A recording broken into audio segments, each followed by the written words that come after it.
ของมันเลยเนาะ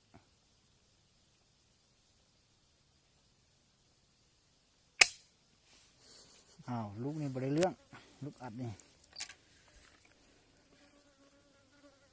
บุตรหัวมันแข็งตัวไม่บึ้งดูอะไรจะชิปอตัวโอ้3 บาท 2 บาทบ่ซื้ออันนี้มันตัวนี้มันลูกโดดบ่แม่นใส่ยิงทิ่มสิ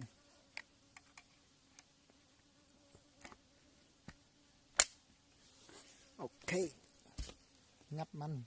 ตานี้มันตาของแท้แล้ว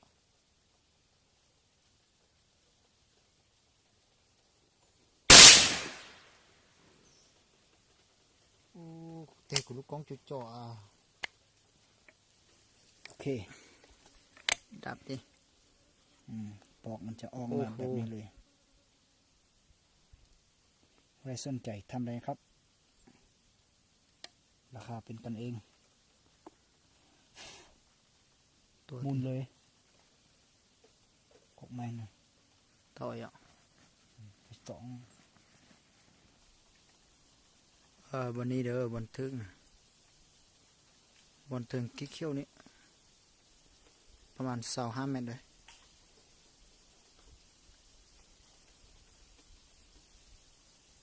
เพราะว่ามันสูงไกล